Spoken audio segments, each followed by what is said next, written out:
Hey guys, Alex from 7th Hour Films, and today I'm going to be starting my reactions to Fullmetal Alchemist Brotherhood. So yes, finally, I've had this up as an option for reactions for 3 years now. But finally, we are going to watch this show. So, first couple things to just sort of get out of the way before we get started. Well, first off, I don't really know anything about Fullmetal Alchemist Brotherhood, other than people do want me to watch it. So I hear it's really, really good and really, really interesting. Let's see, what else? Well, next off, this is going to be the English dub of Fullmetal Alchemist Brotherhood, because I like English dubs. They're a little easier to react to than subs, and generally I like English voice actors, so yeah. So if any of you were hoping I would be watching the subbed version, no, unfortunately not. We are going to be watching the dub. Next up, because this is an anime reaction, if you are new here, I will explain that the reaction is actually not in this video. So basically, because of copyright and everything, it's very hard to put anime reactions onto YouTube. So basically, what I do for my standard anime reactions is I actually take the reaction out of the video and I put it at a different link. Basically, what you have to do to watch the reaction is head down in the description or into the pinned comment, and there will be the link to, there's actually 2 links, but they are both to the same video. The first link is the general link. The second link is actually a backup link in case the first link doesn't work for whatever reason, so either way, it's the exact same video. However, while you're down there, you may notice a third link, and that takes you over to my Patreon page, where you can watch the full-length reaction of this episode. So this is also something I offer over at my Patreon page, is full unedited reactions for people who are a part of the $5 a month tier. However, the first episode of the season or the series I generally offer for free. So if you want to watch my full unedited reaction to this episode of Fullmetal Alchemist Brotherhood, what you gotta do, once again, click that link. That'll take you over to my Patreon page, and you can watch it. Now, it's just footage of me. There's no footage from the episode, because I can't just give you the episode. So what you gotta do is sync up your copy of this episode of Fullmetal Alchemist Brotherhood to my footage. I've tried to make it as easy as possible. You can do that. Of course, if you don't want to, there is always the first 2 links where you can watch the normal edited reaction. Pretty simple stuff, all things considered. But yeah, Fullmetal Alchemist Brotherhood. Again, I really don't know too much about this show, other than I know that this is specifically, obviously because it's Brotherhood, this is the 2009 version. I believe there was another version of the show from 2003. However, from what I've heard, like, it doesn't complete the story pretty much. Like, from what I can tell, basically, they made the show, but they caught up to the manga, so they had to write a different ending, basically. But I believe that Fullmetal Alchemist Brotherhood is the complete story. So that's what we'll be watching here. Maybe someday we'll get around to the other version, if I feel like it. Who knows? But either way, right now, we have 64 episodes of this show to get through. So yeah, we might as well not waste any more time. Let's just go ahead and jump right into this episode of Fullmetal Alchemist Brotherhood. Here we go.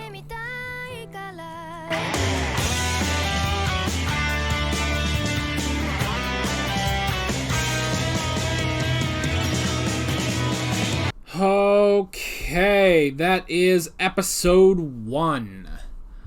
I'm going to go ahead and just take it back to the cast list. Let me see who I can recognize. Okay, here we go. Jeez, I don't know why that took so long. Okay. Well, okay, so... Okay, here's the problem. I don't recognize enough of the characters. I don't know who... Hughes? Was that the guy that took them in for the night? Maybe that's it. But Edward Elrick is Vic Minagmana. I will never learn how to pronounce his name. Oh well. Okay. I don't really recognize the others. What I wanted to look up, though... Hang on. Oh, man, my computer's not on. Alright, one sec. I have to turn my computer on. And I'm going to look up a couple of these voices. Specifically, okay, so Brian Massey? played Isaac McDougall. I did spell Isaac wrong. Oh well. And then I want to look up Roy Mustang's voice actor too. So, alrighty. Now I'm not gonna like go to the wiki or anything and like look at that page. What I'm going to do, because I have a cast list right here, I'm just gonna look up. Okay, so Brian Massey. Let's see what we got. Oh,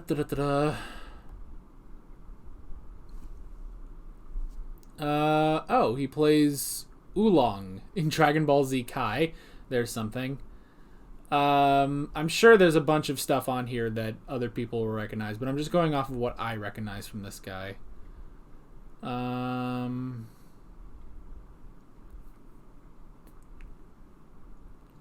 Well, hello. He plays Crimson Riot in My Hero Academia. Oh, there's something. Alright, that seems to be all I've got for this guy. So, and then Travis Willingham. Travis Willingham. That's a great name. Dang, I didn't get anything off of him. Well, dang it. Well, it's a good voice anyway, so there's at least that. Well, while we're here, why don't we look up Ed Blaylock? Nothing? Wow! Blowing it today. What about the second page of cast, real quick? Hopefully I've edited this down. Okay. So it's Alex Louis Armstrong, voiced by Chris Sabat. That one was obvious. I love to... So obviously this came first. I love that when they cast him as All Might in My Hero Academia, they were like, hey, do that guy again. And he did. Okay, unfortunately, I don't recognize the other characters. Okay, so Riza Hawkeye.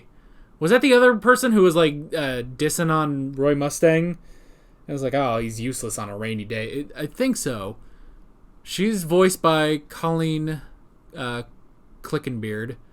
I know she voices Yaoyorozu. I recognize Eric Vale on here, who also voices Future Trunks and Tomura Shigaraki. Other than that, but the problem is I don't recognize those characters yet, so we're just gonna have to come back to that. Okay, that is episode 1 of Fullmetal Alchemist Brotherhood. Well, if that just doesn't throw you right in, I kind of get it. I kind of follow it. So I feel like it did enough to establish the world. So I'm not really lost, you know? So basically the gist of it is they're in this world that, you know, or at least this country ruled by Führer King Bradley. Basically, I guess like the top of the military, or at least this branch of the military or something, they are played, or they're not played, I'm sorry. I was looking at the cast list and got confused, but they're basically these alchemists, which is interesting. And it seems like they all have different alchemy specialties. See, here's the thing. I don't know too much about alchemy in general. I'm pretty sure it's different from just magic. But, the most I would know is... from what I remember, I thought alchemy was just, turning one thing into another, basically. It's basically like, turning silver into gold or something like that. This is obviously a much more expanded definition, I suppose you could say, of alchemy. Which I guess, kind of going off, recently I watched season 4 of Castlevania, and they talked a bit about that. They talked a bit about alchemy in there, but this obviously has its own unique thing with the alchemy. It honestly kind of reminds me, especially when Edward was doing it, it kind of reminded me of Overhaul on My Hero Academia, where it almost seems like, you touch something and then it changes. But it's pretty interesting. So So yeah, this guy, Isaac McDougall, specializes in freezing alchemy, whereas other people, Roy Mustang specializes in fire. Looks like this Armstrong guy, I guess he has strength alchemy, which is interesting. And again, that's just hilarious that it's Chris Sabat, you know? I just love that. And not only is it Chris Sabat, let's be honest, it's Chris Sabat doing the All Might voice, you know? So that's just hilarious to watch. I bet people who were fans of FMAB, they watch My Hero Academia for the first time. They're like, oh, hey, that works. I like that. So yeah. But Edward, I'm curious if Edward, because they call him the Fullmetal Alchemist specifically, so that has to be something special, you know? He's obviously different from, you know, maybe he doesn't specialize. Maybe he just... Because, see, at first you could almost be mistaken for thinking, oh, he does metal, you know? But considering the fact that they sort of make a big deal out of him, and they call him the Fullmetal Alchemist, it must be something different. So I'm not quite sure 100%. Maybe in the next couple episodes we will get more on, you know, we'll get more understanding of Edward's powers specifically. Oh boy, that was good. It's the end of the day.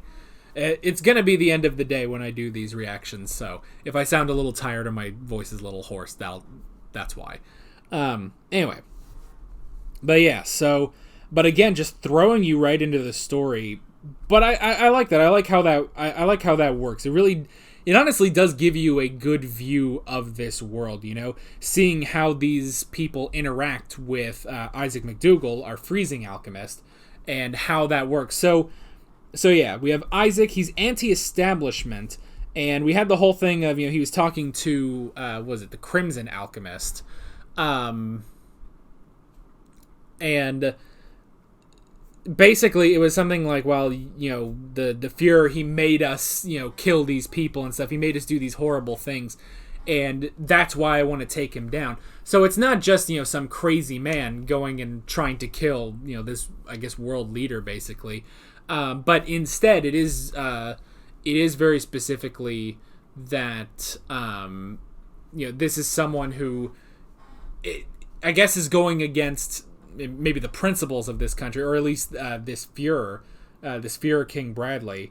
And yeah, so I kind of like that. You understand his motivation immediately, and the whole thing of all the anti-establishment. It's not just because they're anarchists, they're trying to get rid of all that, but obviously he does have a good reason for it, you know. So that was very interesting. So yeah, we have alchemy being our power set, which, I mean, yeah, you could probably guess that from the title of this. But yeah, alchemy is our sort of magic system or our power system in this show, which I like. And he mentioned the transmutation circle. I think that was it. Let me go back and see if I can find that along here.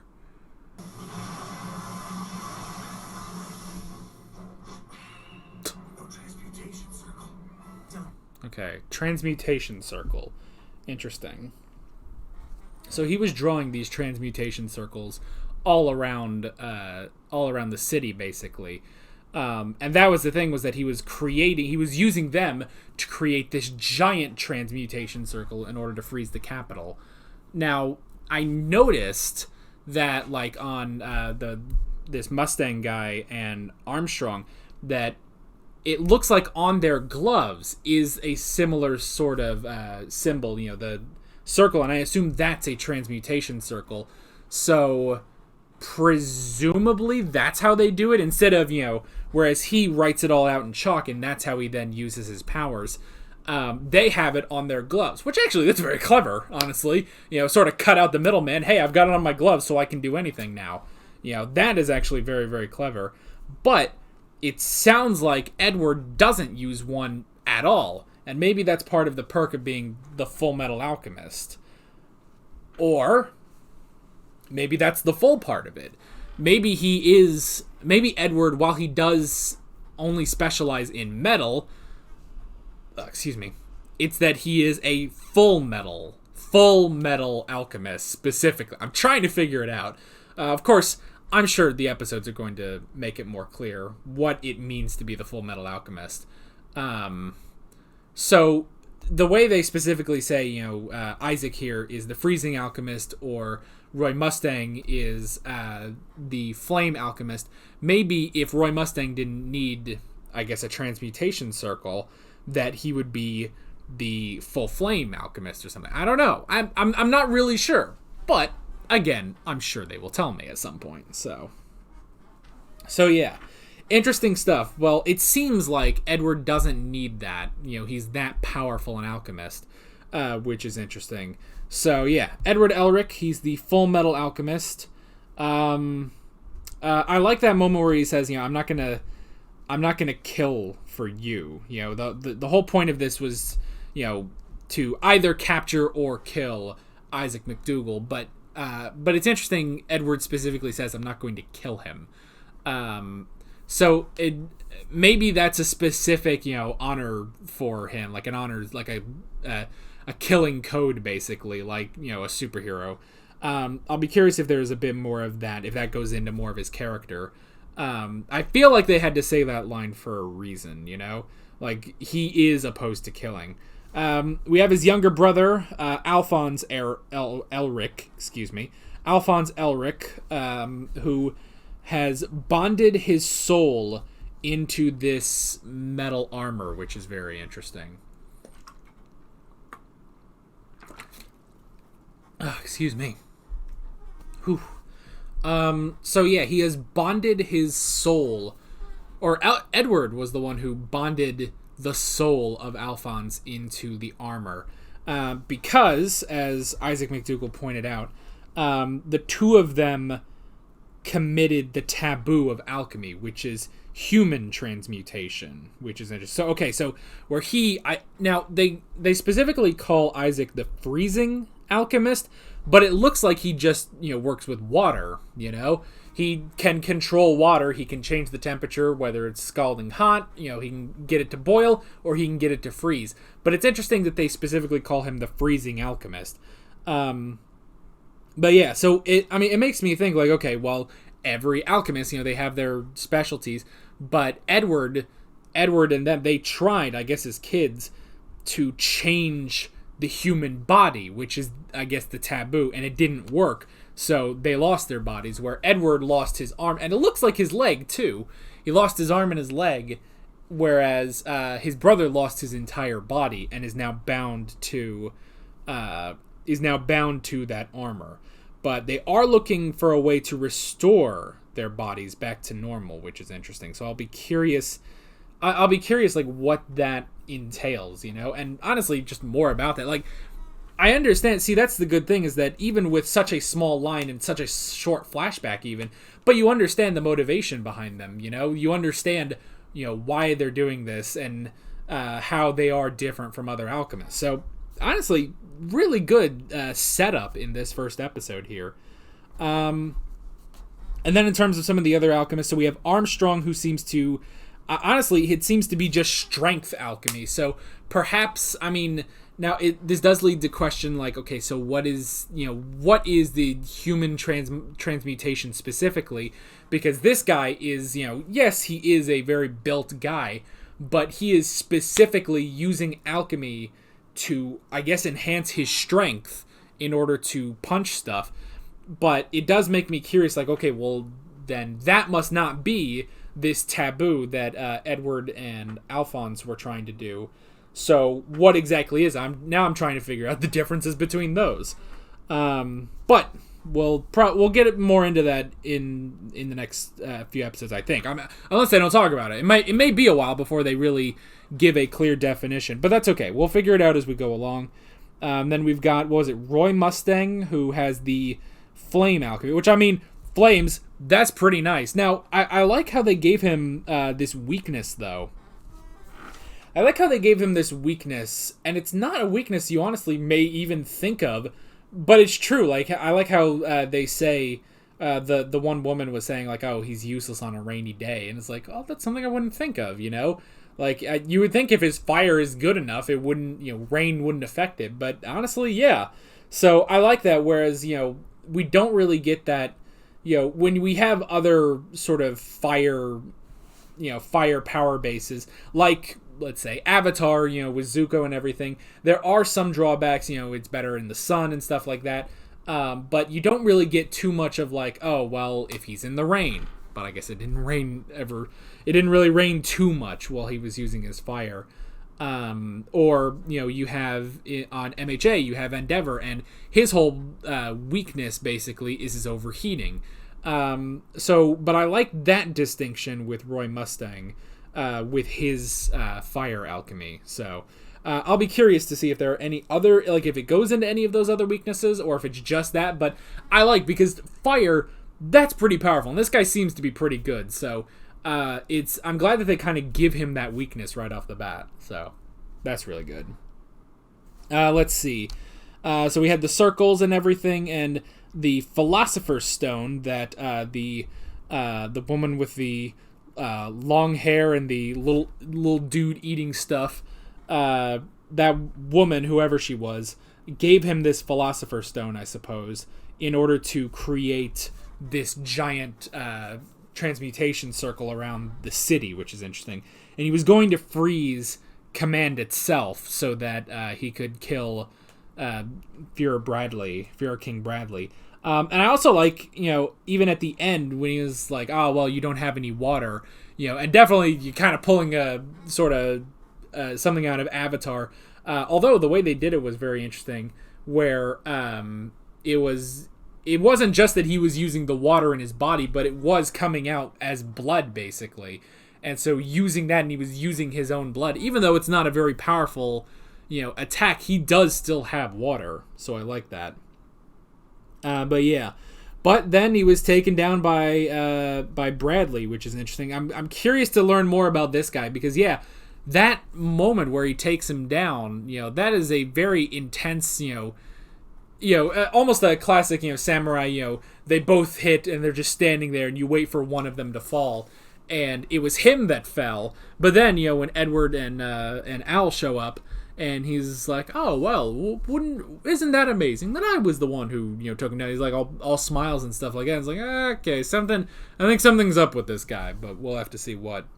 But yeah, I guess that was basically, I guess the only other thing that I didn't write down was the guy that took them in. So this guy who apparently bugs Roy Mustang, judging by that expression in that one scene. But he seems like a nice guy anyway. So yeah, and he does seem to be in the military, so I'll be curious. And it's also interesting, that he lets Edward and Al, stay with him the night.